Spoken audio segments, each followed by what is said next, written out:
ಪ್ರತಿ ಸಲನೂ ಕಾವೇರಿ ನೀರಿಗೆ ಟ್ರಿಬ್ಯುನಲ್ನೇ ಕೇಸ್ ಮಾಡ್ತಾರೆ. ಇಲ್ಲ ದಿಲ್ಲಿ ಒಳಗೆ ಟ್ರಿಬ್ಯುನಲ್ನೇ ಕೇಸ್ ಮಾಡಿ ನಮಗೇನು ಬೇಕಾದ ನೀರು ನಮಗೆ ಬೇಕು ಅಂತ ಹೇಳಿ ಅಲ್ಲಿಂದ ಆರ್ಡರ್ ಮಾಡಿಸ್ತಾರೆ. ಈ ಸ್ಟೇಟ್ ಗೌರ್ಮೆಂಟ್ಗೆ ಆರ್ಡರ್ ಆತಂದ್ರೆ ಇವಾಗ ಅಷ್ಟು ಟಿ ಎಮ್ ಸಿ ನೀರು ಕೊಡಬೇಕು. ಅಲ್ಲಿ ನೀರು ಅವಶ್ಯಕತೆ ಇರೋದಿಲ್ಲ.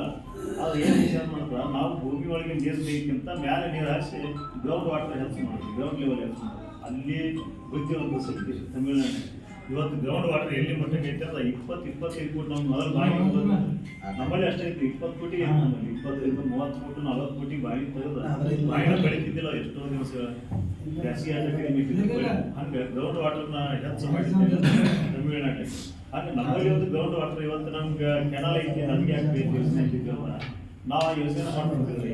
ಸುಮಾರು 10-15 ವರ್ಷ ಇವತ್ತು ಹೋರಾಟ ಮಾಡಿದ್ರೆ ಅಂತೇಳಿ ಆ ಯೋಜನೆ ಐತಿ. ಆ ಯೋಜನೆಯಿಂದ ನಮಗೆ ಲಾಭ, ನಾವು ಭೂಮಿಗೆ ಹಾಕ್ತೀವಿ, ಭೂಮಿ ಒಳಗೆ ನೀರು ಅದನ್ನು ಸ್ಟೋರ್ ಮಾಡ್ತೀವಿ, ಅದನ್ನ ಬ್ಯಾಸಿಗೆ ಕಾಲಕ್ಕೆ ಬಳಸುತ್ತೆ. ಇಂಥ ಒಂದು ಯೋಜನೆ ಅದ. ಇಂಥ ಅನೇಕ ಹೋರಾಟಗಳನ್ನ ನಾವು ಯಶಸ್ವಿ ಮಾಡ್ಬೇಕಂದ್ರೆ ನಾವು ಜೊತೆ ಒಕ್ಕಟ್ಟಾಗಿ ಮಾಡಿದಾಗ ಆಗ್ತೈತಿ. ಅಸಮಾಧಾನ ಬಿಡ್ರಿ, ಒಕ್ಕಟ್ಟಲೆ ಮಾಡೋದು ಅಲ್ಲಿ ಎರಡೂ ಕಾರ್ಯಕ್ರಮ ಯಶಸ್ವಿ ಆಗಕ್ಕೆ ನಮ್ಗೆ ಎಷ್ಟು ಸಾಧ್ಯತೆ ನಾವು ಅಲ್ಲಿ ನಾವು ಜನ ತೋರಿಸಲ್ಲ.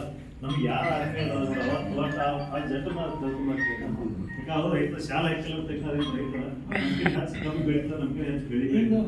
ಅದು ನಿಜವಾದ ರೈತನ ಸಂಘಟನೆ ಅಷ್ಟ ಅಂಥವ್ರು ಅವತ್ತಿನ ದಿನ ನಾವು ಕರ್ಕೊಂಡು ಬರೋಕ್ಕೆ ಪ್ರಯತ್ನ ಮಾಡ್ತೀವಿ.